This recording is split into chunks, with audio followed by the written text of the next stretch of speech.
July 10వ తేదీ గురు పౌర్ణమి. ఎంతో పవిత్రమైన విశేషమైన రోజు. మరి ఇంతటి విశేషమైన రోజు ఈ కథను వింటే చాలు జన్మల పాపాలు తొలగి కోటి జన్మల పుణ్యం వస్తుంది. సకల శుభాలు కలుగుతాయి.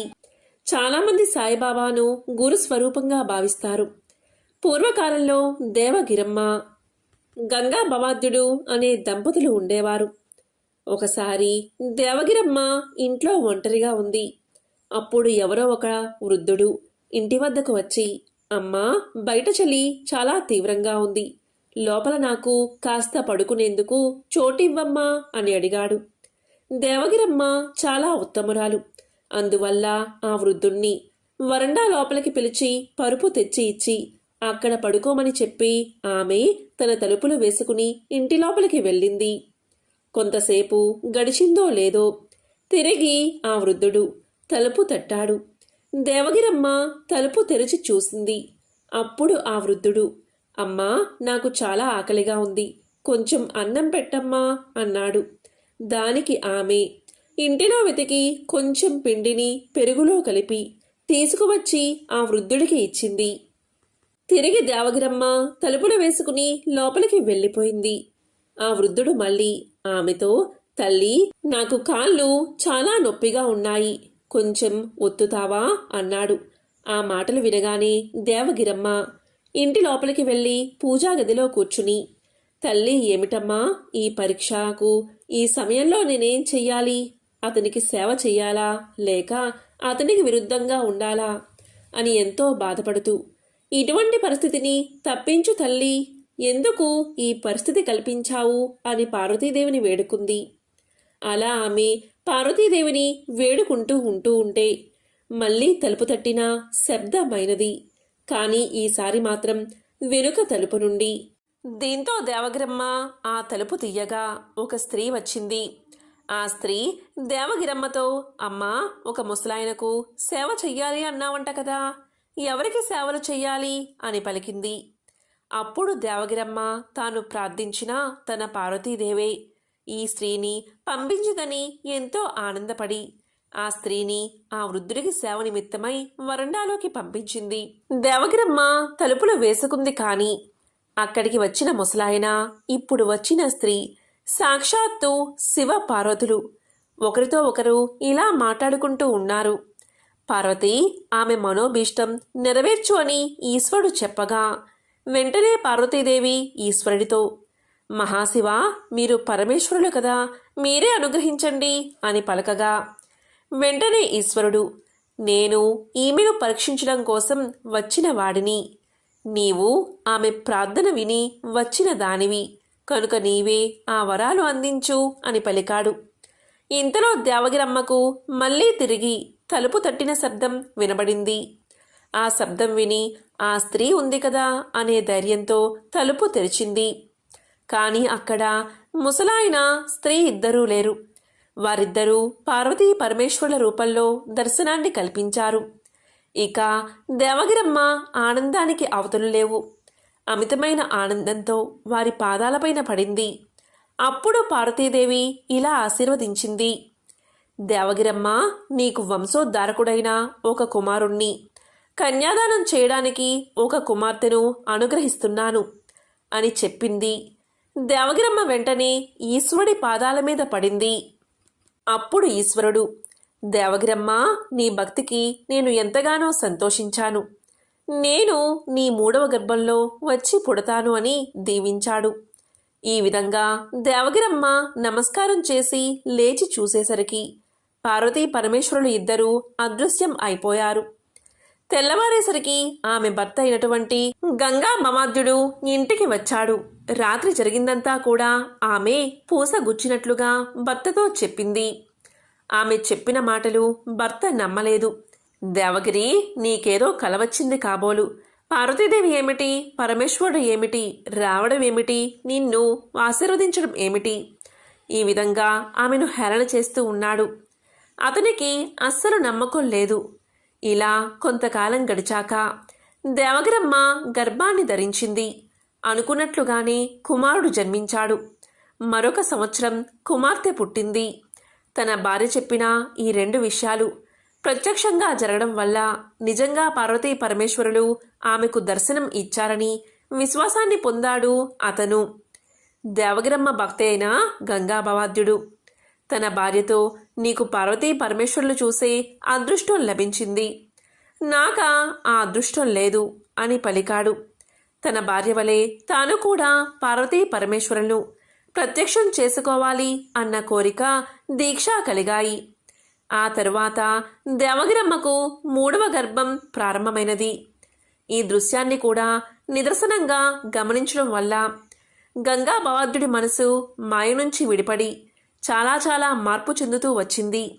ఎప్పుడెప్పుడు ఇల్లు విడిచిపెట్టి పోవాలా, ఎప్పుడు తపస్సు చేసుకోవాలా, ఎప్పుడు పార్వతీ పరమేశ్వరులను ప్రత్యక్షం చేసుకోవాలా అనే ఆలోచన అతనిలో పెరిగిపోయింది. అందుచేత అతడు దానికోసం దీక్ష పట్టాడు. దేవగిరమ్మకు 9 మాసాలు నిండిపోయాయి. ఆ సమయంలో గంగాభవాద్యుడు, దేవగిరి, నేను అరణ్యాలకు వెళ్ళిపోతున్నాను అని తెలియచేశాడు. ఇక చేసేది లేక దేవగిరమ్మ కూడా భర్త వెంట బయలుదేరింది. కొంత దూరం పోగానే ఆమెకు ప్రసవ వేదన ఎక్కువైనది. ఆ మార్గ మధ్యలోనే ఆమె ఒక మగబిడ్డను ప్రసవించింది. ఆ బిడ్డే శ్రీ సాయిబాబా. దేవగిరమ్మ తన బిడ్డను చీర గుడ్డ మీద పడుకోబెట్టి ఆ దారి మధ్యలోనే వదిలిపెట్టి ఆమె భర్త వెంటనే వెళ్ళిపోయింది.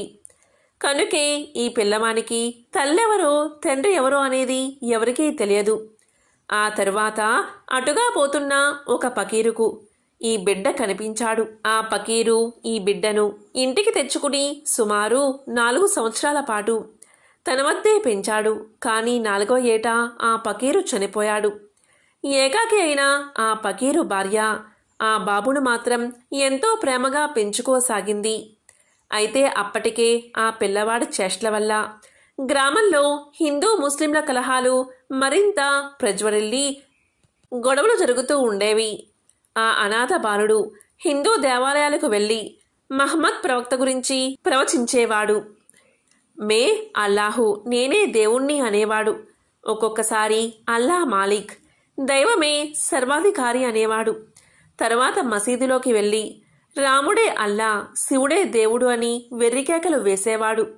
హిందువుల ఇంట పుట్టి పకీరు ఇంట పెరిగిన ఈ కుర్రవాణ్ణి ఎవ్వరూ ఏమీ అనలేక పెంపుడు తల్లి అయిన పకీరు భార్యకు ఫిర్యాదు చేసేవారు. ఆ పిల్లవాణ్ణి దారిలో పెట్టలేకపోయినా ఆ తల్లి అతన్ని చెరువులో ఉన్న పెంకూసా అనే సద్గురువుకు అప్పచెప్పింది. ఆ సద్గురువు ఆశ్రమంలో 12 సంవత్సరాలు ఉన్నాడా బాలుడు. ఈ 12 సంవత్సరాల్లోనూ గురు శిష్యుల మధ్య విడదీయరాని అనుబంధం ఏర్పడింది. శరీరాలు వేరే కానీ వారి ఆత్మలు మాత్రం ఒక్కటే అయిపోయాయి. అయినప్పటికీ సుమారు 16 సంవత్సరాల వయసులో, అనగా క్రీస్తు శకం 1851లో శ్రీ సాయిబాబా ఆశ్రమాన్ని వదిలిపెట్టి దేశాటనం చేస్తూ షిరిడీ గ్రామం చేరుకున్నారు. 2 నెలల పాటు షిరిడీలో గడిపిన తరువాత దేశాటనం చేస్తూ ఏటో వెళ్ళిపోయారు. మళ్ళీ చాంద్ బాయ్ బంధువుల పెళ్లి నిమిత్తమై ఆ పెళ్లిలో షిరిడీకి చేరుకున్నారు. ఆ తరువాత 1918 విజయదశమి నాడు సమాధి చెందే పర్యాంతం దాదాపు సంవత్సరం, అంటే దాదాపు కొన్ని సంవత్సరాల పాటు ఆయన శరీరంలోనే ఉండిపోయారు. శ్రీ పుట్టపర్తి సాయిబాబా చెప్పిన ఈ సద్గురు సాయినాథ జన్మకథ ఎవరైతే వింటారో వారికి సకల శుభాలు కలుగుతాయి. గురుదేవుడి అనుగ్రహం తప్పకుండా కలుగుతుంది. మరొక కథను ఇప్పుడు తెలుసుకుందాం. ఒకానొక ఊరిలో సుశీల, వేణుగోపాల్ అనే దంపతులు ఉండేవారు. వేణుగోపాల్ కొంచెం దూకుడు స్వభావం కలవాడు. కోపం, ఆవేశం ఎక్కువ. ప్రతిదానికి తగువులు పడుతూ ఉండేవాడు. సౌమ్యత అనేది ఏ కొసానా లేదు. నోరు విప్పితే చాలు అన్నీ పరుష మాటలే. అతని భార్య సుశీల మాత్రం శాంతంగా, వినయంగా ఉండేది. నిత్యం పూజలు చేస్తూ ఉండేది. మంచి భక్తురాలుగా ప్రసిద్ధికెక్కింది. భర్త ఎన్ని అన్నా సర్దుకుపోతూ ఉండేది. ఏనాడూ భర్తతో పోట్లాడేది కాదు. భర్త తెచ్చిన దానితో సంతృప్తిగా సంసారం సాగించేది. కానీ రోజులన్నీ ఒకేలాగా ఉండవు కదా. భర్తకు వ్యాపారంలో నష్టం రావడం వల్ల ఇంట్లో కష్టాలు మొదలయ్యాయి. చివరికి సంసారం నడపడమే కష్టమైపోయింది. భర్త చీటికి మాటికి కసురుకోవడంతో సుశీల లోలోపల చింతించేది కూడా. మాకే ఇన్ని కష్టాలు పెట్టావు ఎందుకయ్యా అంటూ ఆక్రోశించేది. ఇలా ఉండగా ఒకనాడు వాళ్ళింటికి భిక్షకై ఒక సాధువు వచ్చాడు. సుశీల ఆ సాధువుకు భిక్ష వేసింది. అప్పుడు ఆ సాధువు సుశీలతో, చల్లని తల్లి, చల్లగా ఉండమ్మా, కష్టాలు కలకాలం ఉండవు తల్లి, ఓపికగా ఉండు, నీ కష్టాలకి గట్టెక్కుతాయి అని ఆశీర్వదించాడు. అమ్మా, ఆ సాయిబాబా నిన్ను అనుగ్రహిస్తాడు. 9 గురువారాలు సాయి దర్శనం చేసుకో, ఒక్క పూట మాత్రమే భోజనం చెయ్యి, శ్రద్ధతో సాయి వ్రతాన్ని చెయ్యి, నీ కష్టాలు తీరతాయి తల్లి అని దీవించి భిక్ష తీసుకుని అక్కడి నుంచి వెళ్ళిపోయాడు. ఇక సుశీల దిగులుతో, సరేలే, ఇంకెక్కడి సుఖం, ఈ జీవితానికి సుఖం కూడానా, నా జీవితం ఇంతే, నా జీవితంలో సుఖం అనేదే లేదేమో అనుకుంటూ బాధపడుతూ ఏడవసాగింది. ఇక సుశీల రాత్రి పడుకునే సమయంలో, ఒకవేళ సాధు చెప్పిన సాయిబాబా వ్రతం చేసుకుంటే కష్టాలు తీరతాయి అని అనుకుంటూ పడుకుంది. రాత్రి కలలో సాయిబాబా దర్శనాన్ని ఇచ్చి, సుశీల, నువ్వు 1 అడుగు వెయ్యి, నా వైపు వేశావంటే 100 అడుగులు నేను నీ వైపు వేస్తాను, నా పైన నమ్మకాన్ని ఉంచు, విశ్వాసం ఉంచు అని పలికాడు. ఇక సుశీల మర్నాడు ఉదయం పూజ తర్వాత భర్తకు సపరిచర్యలు చేసి సాయిబాబా గుడికి బయలుదేరింది. మందిరంలో సాయిబాబాను మనస్ఫూర్తిగా ప్రార్థించింది. బాబాకు నమస్కారం చేసి, ఓ దయామయ, రేపు గురువారం నుంచి నీ వ్రతాన్ని ఆచరిస్తాను అని అనగానే ఎవరో భుజం తట్టి నేనున్నాను అని చెప్పినట్లు సుశీలకు అనిపించింది. ఒక్కసారిగా ఆమె ఒళ్ళు జల్దరించింది. ఆ అనుభూతిని జ్ఞాపకం తెచ్చుకుంటే ఆమె కళ్ళల్లో నీళ్లు కారాయి. ఇక దాన్ని తలుచుకుంటూ ఆమె ఇంటి ముఖం పట్టింది.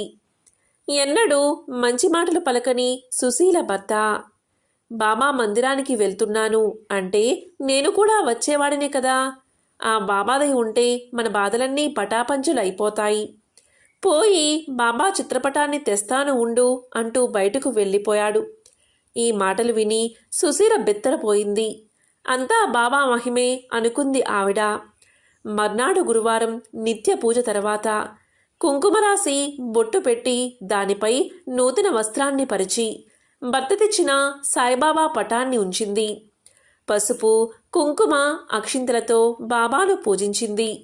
ధూపదీప నైవేద్యాలతో షోడశోపచార పూజ చేసింది. అగరవత్తులు, సాంబ్రాణి ధూపం వెలిగించింది. భక్తితో వ్రతాన్ని ఆచరించింది.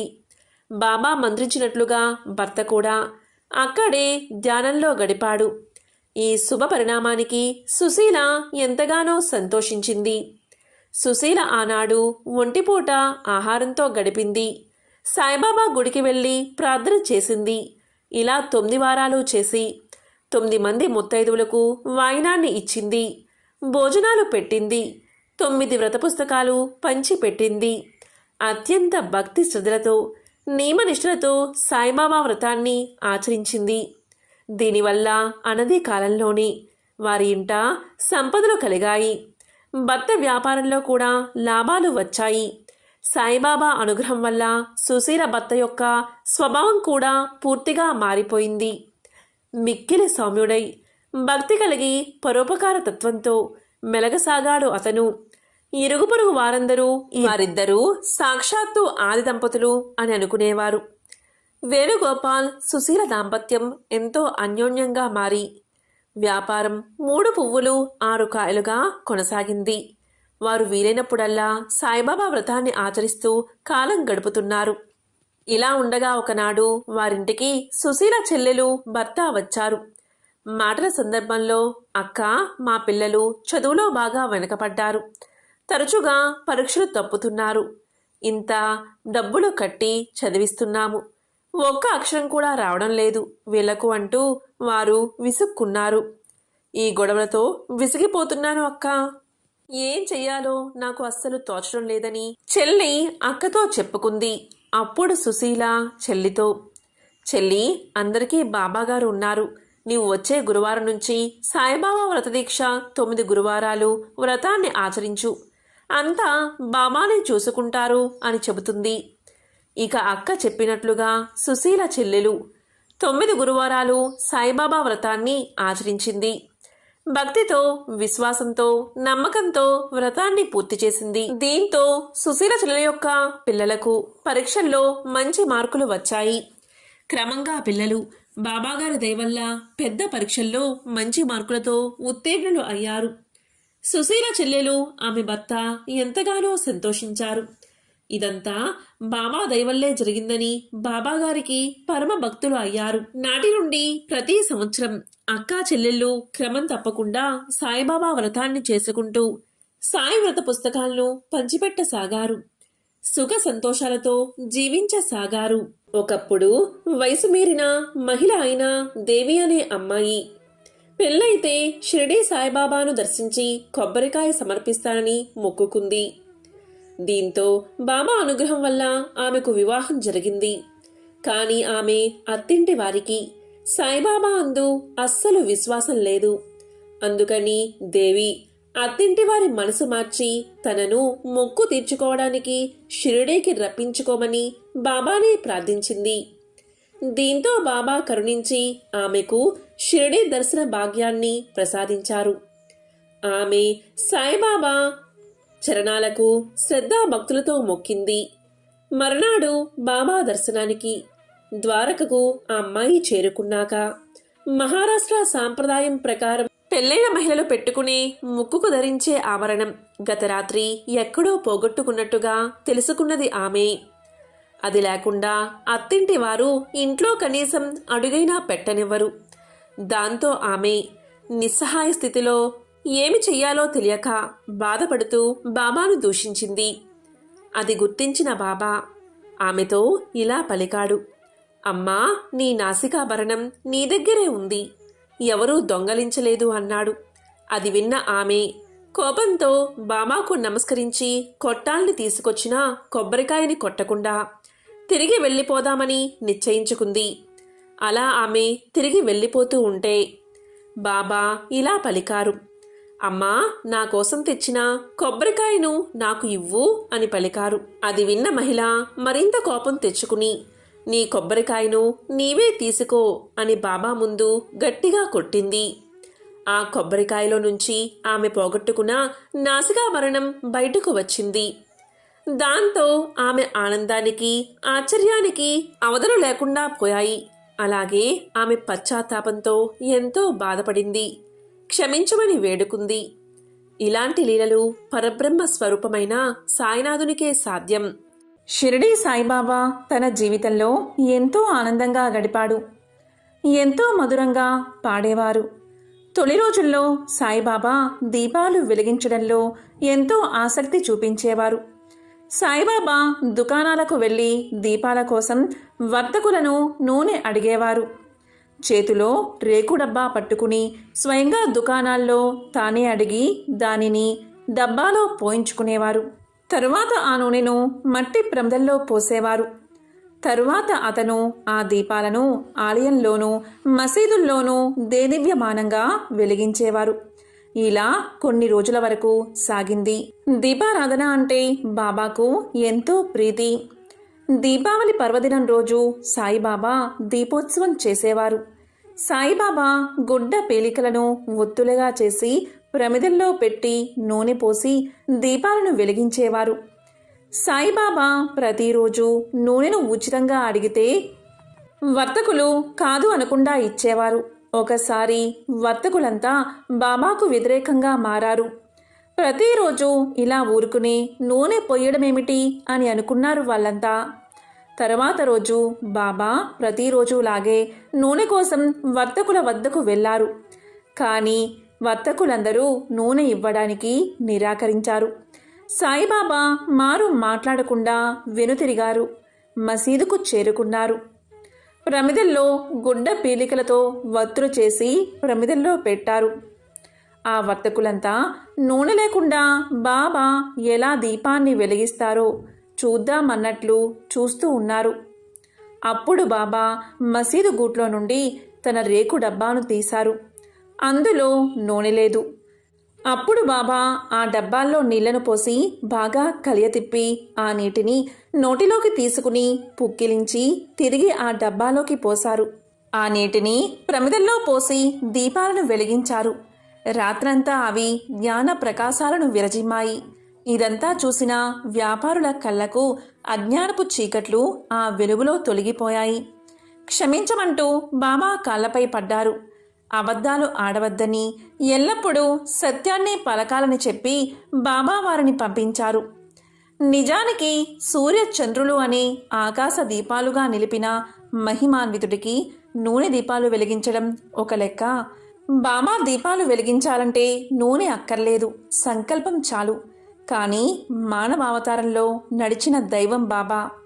అందుకే మామూలు మనిషిలా నటించి ఎలా బతుకుతాడో జీవించి చూపారు. బాబా భక్తుల్ని సన్మార్గంలో పెట్టడానికి, వారి పాపాలు కర్మల్ని ధ్వంసం చేసి మానవ జన్మను చరితార్థం చేయడానికి అవతరించిన దివ్య పురుషుడు. నిజానికి వర్తకుల దగ్గర బాబా రోజూ తీసుకుంటున్న నూనె బాబా కోసం కాదు, వారి పాపాలు తొలగిపోవాలని. బాబా వారి దగ్గర నూనెను తీసుకుని ప్రమిదల్లో పోసి దీపాలు వెలిగించి వారి పాపాలు దహించుకుపోయేలా చేశాడు.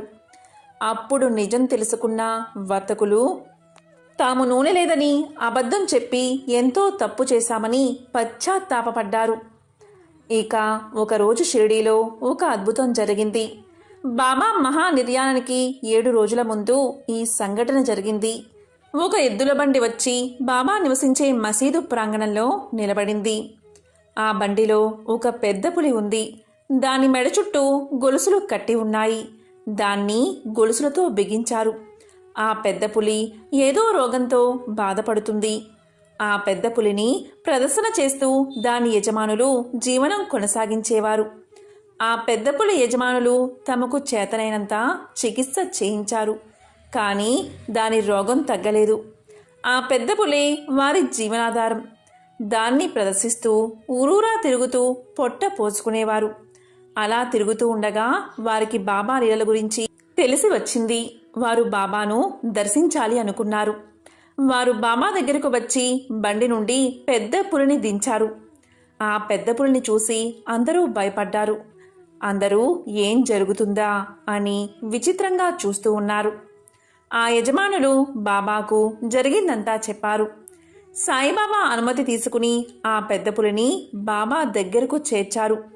ఆ పెద్ద పులి బాబా దగ్గరకు వచ్చి బాబా యొక్క దివ్య రూపాన్ని చూసింది. వెంటనే వెనక్కి అడుగు వేసింది. తల వంచి వినయంగా నమస్కారం చేసింది. బాబా పెద్ద పులి వైపు చూశాడు. అది కూడా బాబా వైపు ప్రేమగా చూసింది. పెద్ద పులి తన తోకను కదిలించింది. 3 సార్లు నేలకేసి కొట్టింది. అంతే, పెద్ద గర్జన చేస్తూ ప్రాణాలు వదిలేసి బాబా పాదాల ముందు పడిపోయింది. అది అలా చనిపోవడం చూసి అక్కడ ఉన్న వారంతా ఎంతో ఆశ్చర్యపోయారు. దాని యజమానులు పెద్దగా ఏడవడం మొదలుపెట్టారు. తమ జీవనాధారం పోయిందని బాధపడ్డారు. కానీ ఆ పెద్ద పులి బాబా సన్నిధిలో చనిపోయిందని సంతోషించారు. ఇలా చనిపోవడం వల్ల ఆ పెద్ద పులికి ఉత్తమ గతులు కలుగుతాయని తలచి ఎంతగానో సంతోషించారు. ఆ యజమానులు వెంటనే బాబా దగ్గరకు చేరుకుని ఇలా పలికారు, మహారాజ్, మేము ఇప్పుడు ఎలా జీవించాలి? మీ హస్తస్మర్శతో ఈ పెద్ద పులికి మోక్షాన్ని ప్రసాదించండి అని కోరారు. దానికి బాబా ఇలా పలికారు, మీరు బాధపడకండి, ఇది ఎంతో పుణ్యజీవి. ఇది ఇక్కడ చనిపోవాలని ఉంది. ఇప్పుడు ఇది పరమ సుఖాన్ని పొందింది. దీనిని ఇక్కడ ఉన్న శివాలయంలో నందికి దగ్గరలో పూడ్చిపెట్టండి. ఇలా చేస్తే ఇది విముక్తిని పొందుతుంది. మీ రుణం నుండి, అలాగే మీ బంధం నుండి, మీ వద్ద నుండి కూడా విడుదల అవుతుంది. గత జన్మలో ఇది మీకు రుణపడి ఉంది. ఆ రుణాన్ని తీర్చుకోవడానికి ఇది ఇలా జన్మించి మీకు సేవ చేసింది. అందుకే ఇంతవరకు మీ అధీనంలో ఉంది అని బాబా వారికి వివరంగా చెప్పారు. ఈ అద్భుతం జరిగిన 7 రోజులకే బాబా కూడా తన శరీరాన్ని వదిలేశారు. అందుకే ఈ అద్భుత సంఘటన అందరికీ జ్ఞాపకం ఉంటుంది. గురు బ్రహ్మ, గురు విష్ణు, గురుదేవో మహేశ్వర, గురు సాక్షాత్ పరబ్రహ్మ, తస్మై శ్రీ గురవే నమః. ప్రతి సంవత్సరం ఆషాఢ మాసంలో వచ్చే పౌర్ణమి తిథిని గురు పౌర్ణమిగా ప్రజలు భక్తి శ్రద్ధలతో జరుపుకుంటారు. గురు పౌర్ణమిని వ్యాస పూర్ణిమ అని కూడా పిలుస్తారు. హిందూ సాంప్రదాయాల ప్రకారం తల్లిదండ్రుల తర్వాత స్థానం గురువులకే చెందుతుంది. పురాణ కాలం నుంచి నేటి వరకు గురువు అనగానే వ్యాస మహర్షిని మొదటిగా పూజిస్తారు, అలాగే గౌరవిస్తారు. ఆయన జన్మదినాన్ని ఒక పవిత్రమైన రోజుగా భావించడమే కాదు, ఒక పండుగలా కూడా జరుపుకుంటారు. ఈ ఆచారం మన దేశంలో ప్రతి ఏటా కూడా ఆనవాయితీగా వస్తుంది.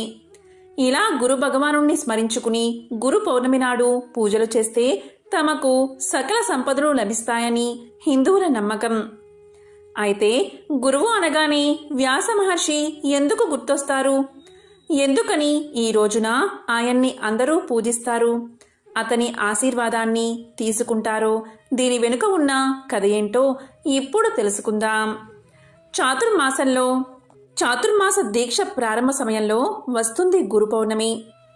గురువులు ఎక్కడికి వెళ్లకుండా ఒకే చోట ఉండి శిష్యులకు జ్ఞానబోధ చేసే సమయమే చాతుర్మాసం. ఈ కాలంలో వచ్చే తొలి పౌర్ణమే గురు పౌర్ణమి. దీనికి సంబంధించిన ఒక విశేషమైన కథను ఇప్పుడు తెలుసుకుందాం. పూర్వం పేద బ్రాహ్మణ దంపతులు నివాసం ఉండేవారు. ఆ బ్రాహ్మణుడి పేరు వేదనిధి, ఆయన సతీమణి పేరు వేదవతి. వీరికి ఎల్లప్పుడూ కూడా భక్తి భావమే. అయితే వీరు ఎన్ని పూజలు చేసినా, ఎన్ని యాగాలు చేసినా, ఎన్ని నోములు వ్రతాలు చేసినా సంతానం మాత్రం కలగలేదు. అయితే ఇదే సమయంలో ఒకరోజు వారణాసిలో ఉండే వ్యాస భగవానుడు ప్రతిరోజు కూడా మధ్యాహ్న వేళ గంగానదికి స్నానం చేసేందుకు రహస్యంగా వస్తున్నాడని ఈ బ్రాహ్మణ దంపతులు తెలుసుకున్నారు. దీంతో వారు ఎలా అయినా ఆ గురువును దర్శనం చేసుకోవాలి అనుకున్నారు. ఆ రోజు నుంచి ఆ బ్రాహ్మణ దంపతులు ఆ స్వామి దర్శనం కోసం 1000 కళ్ళతో వెతకడం ప్రారంభించారు. ఈ సందర్భంలోనే ఒకరోజు వేదవ్యాసుడు బిచ్చగాడి రూపంలో చేతిలో దండం, కమండలంతో పాటు వచ్చాడు. ఇతన్ని చూసిన బ్రాహ్మణ దంపతులు వెంటనే అతని పాదాలపై పడి నమస్కారం చేశారు. ఆ సమయంలో ఆ బిచ్చగాడు వారిని కసురుకుంటాడు. అయినా సరే ఆ బ్రాహ్మణ దంపతులు ఆ బిచ్చగాడి పాదాలను విడవకుండా, మహానుభావ, తమరు సాక్షాత్తు వ్యాస భగవానుడు అని మేము తెలుసుకున్నాము, కాబట్టి మమ్మల్ని ఆశీర్వదించమని కోరుతున్నాము అన్నారు. ఆ బ్రాహ్మణ దంపతులు మాటలు విన్న సన్యాసి గంగానది ఒడ్డున మొత్తము అన్ని దిక్కులను ఒక్కసారి చూశాడు. ఎవరు తన్ను చూడలేదని నిర్ధారించుకున్నాక వెంటనే వారితో ఇలా అన్నాడు. ఓ బ్రాహ్మణ దంపతులారా, మీకు ఏం కావాలో కోరుకోండి అన్నాడు. అప్పుడు వేదనిధి ఇలా పలుకుతాడు. స్వామి, రేపు నా తండ్రి కార్యం, దానికి మీరు బ్రాహ్మణార్థమై అతిథిగా మా ఇంటికి తప్పకుండా విచ్చేయాలి అని వేడుకుంటాడు. సరే, అలాగే చేస్తాను అని చెప్పి వెళ్ళిపోతాడు వేదవ్యాసుడు. వారికి ఇచ్చిన మాట ప్రకారం వారి ఇంటికి విచ్చేస్తాడు. ఆ బ్రాహ్మణ దంపతులు సాదరంగా వ్యాస మహర్షిని ఆహ్వానించి అతిథి మర్యాదలు చేస్తారు. తరువాత దేవతార్చనకు తులసి దళాలు, పూలను సిద్ధం చేసి పూజ చేసి తరువాత వ్యాస భగవానుడికి సాష్టాంగ నమస్కారం చేస్తారు. బ్రాహ్మణ దంపతుల ఆతిథ్యానికి ముగ్ధుడైన వేదవ్యాసుడు ఏం వరం కావాలో కోరుకోమంటాడు. అప్పుడు ఆ బ్రాహ్మణ దంపతులు ఇలా పలుకుతారు. స్వామి, సంతానం కోసం మేము చెయ్యని నోము లేదు, పట్టని వ్రతమూ లేదు, కానీ మాకు సంతానం మాత్రం కలగలేదు, కాబట్టి మాకు సంతానం కలిగేలా వరాన్ని ప్రసాదించండి అని వేడుకున్నారు. దానికి అనుగ్రహించిన వేదవ్యాసుడు త్వరలోనే మీకు తెలివైన ఐశ్వర్యవంతులైన 10 మంది పిల్లలు జన్మిస్తారని ఆశీర్వదిస్తాడు. తరువాత అక్కడి నుంచి వెళ్ళిపోతాడు. బ్రాహ్మణ దంపతులు ఎంతగానో సంతోషిస్తారు. వ్యాసమహర్షి అనుగ్రహంతో వేదనిధి, వేదవతి దంపతులకు సంతాన యోగం లభిస్తుంది. వారు అప్పట్నుంచి సుఖ సంతోషాలతో తమ జీవిత చర్మ అంకంలో విష్ణు సాన్నిధ్యాన్ని పొందుతారు. అందుకే గురు పౌర్ణమి రోజు ఆ మహాముని ప్రార్థిస్తే కోరుకున్న కోరికలు నెరవేరుతాయని పండితులు చెబుతున్నారు. ఎంతో పవిత్రమైన, విశిష్టమైన ఈ కథను విన్నా, చదివినా, చెప్పినా జన్మల పాపాలు తొలగి కోటి జన్మల పుణ్యం వస్తుంది. వేదాలను 4 భాగాలుగా విభజించి హైందవ సాంప్రదాయంలో కృష్ణ ద్వైపాయుడుగా పిలువబడేవాడే వ్యాసుడు. వేదాలను విభజించడం వల్ల వేద వ్యాసుడయ్యాడు.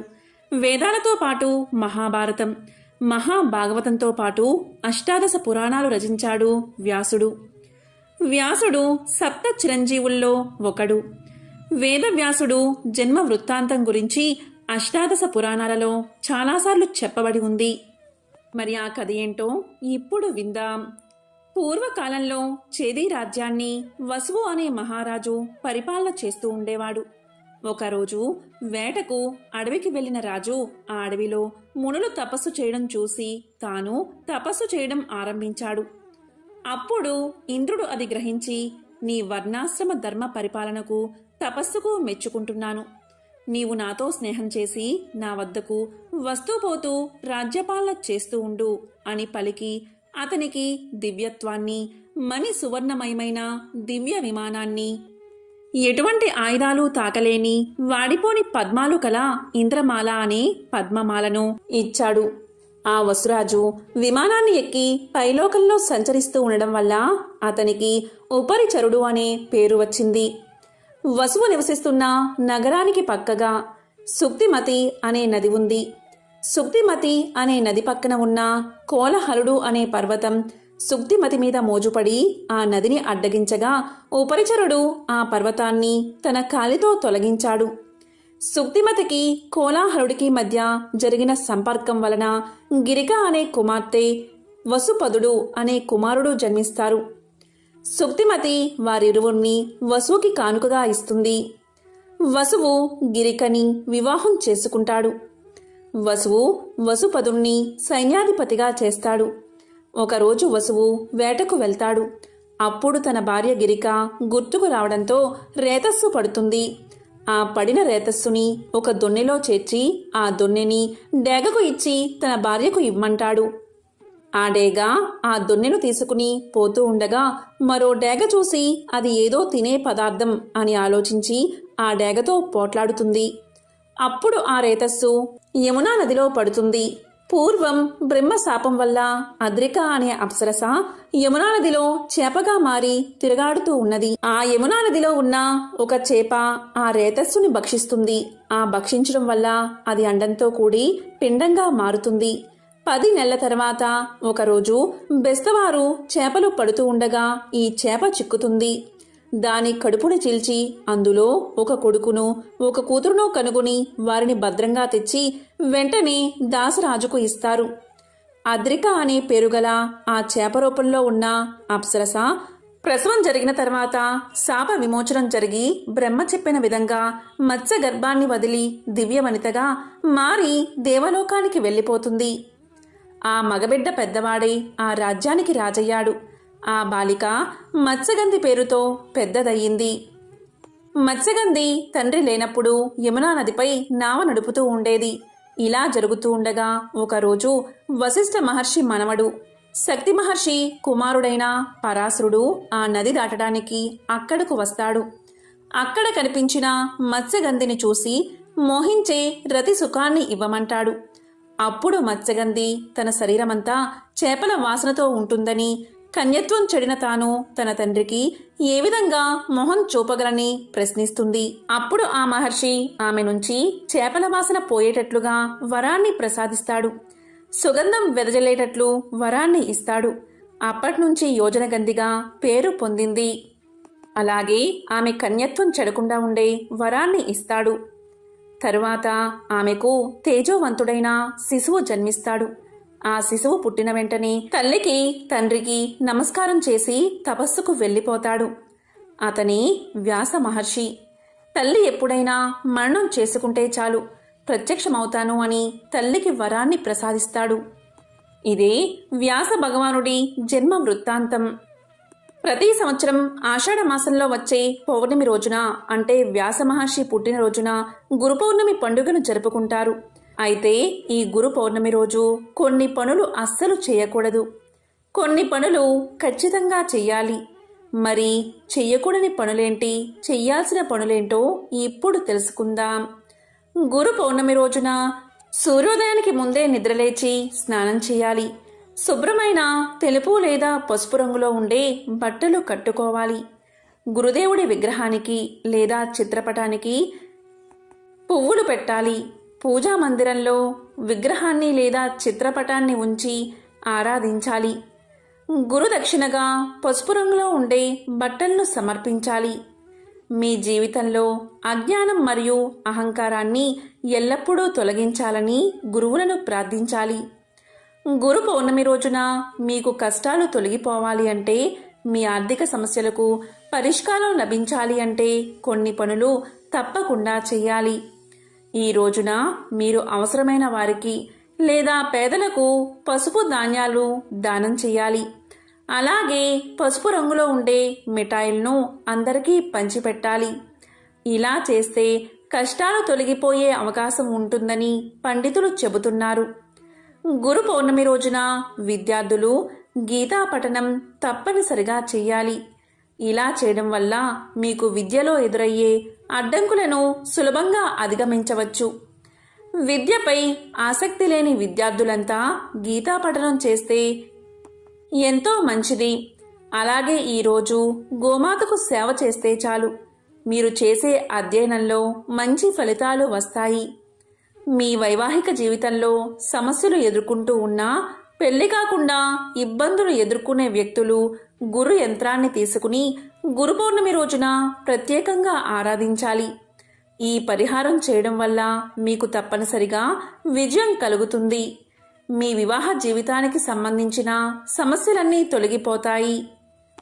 గురు పౌర్ణమి రోజు జ్ఞానం మరియు అదృష్టం పెరగాలంటే ఈ మంత్రాలను తప్పనిసరిగా జపించండి. ఆ మంత్రాలు ఏంటి అంటే, ఓం గురవే నమః, ఓం శ్రీం బృహస్పతియే నమః. ఈ రోజున ఈ మంత్రాలను జపిస్తే విజయం కలుగుతుంది. మరి గురు పౌర్ణమి రోజు చేయకూడని పనులు ఏంటో కూడా ఇప్పుడు తెలుసుకుందాం. గురు పౌర్ణమి రోజున నల్లని రంగులో ఉండే దుస్తులు ధరించరాదు. గురు పౌర్ణమి రోజు మద్యం, మాంసం జోలికి వెళ్ళకూడదు. అదేవిధంగా అబద్ధమాడకూడదు. ఎవరిపైనా కోపగించుకోకూడదు. మనం ఏ రంగంలో విజయం సాధించాలనుకుంటున్నామో ఆ రంగాలలో గురు శిక్షణ తప్పనిసరి. మన యొక్క నైపుణ్యాలను మరింత మెరుగుపరిచి మనలోని వివేక జ్యోతిని వెలిగించి ప్రగతి పదంలో నడిపేవాడే గురువు. గురువులో గు అంటే అంధకారం లేదా అజ్ఞానం, రు అంటే అజ్ఞానాన్ని తొలగించేవాడు అని అర్థం. పురాణాల ప్రకారం వేదాలను 4 భాగాలుగా విభజించి సామాన్యులకు చేరేలా చేసిన మహానుభావుడే వేద వ్యాసుడు. రోజు తెల్లవారుజామునే స్నానం చేసి శుభ్రమైన బట్టలు కట్టుకోవాలి. ఈరోజు పూజా మందిరంలో కానీ వీలైతే విష్ణు భగవానుడి ఆలయానికి వెళ్ళి స్వామిని దర్శించాలి. అలాగే పూజించాలి. మీ గురువుల వద్ద ఆశీస్సులు తీసుకోవాలి. గురు పౌర్ణమి అంటే షిరిడీ సాయినాథుడికి ఎంతో ఇష్టమైన రోజు. ఈరోజు సాయినాథుడి భజన చేస్తే కుటుంబంలో ఎలాంటి కష్టాలు ఉన్నా తొలగిపోతాయని చాలామంది నమ్మకం. కాబట్టి ఎంతో పవిత్రమైన విశేషమైన గురు పౌర్ణమి రోజు ఎంతో విశేషమైన ఈ కథలను విన్నా, చదివినా, చెప్పినా, వినిపించినా సకల శుభాలు కలుగుతాయి. జన్మల దోషాలు తొలగి కోటి జన్మల పుణ్యం వస్తుంది. ఓం గురవే నమః.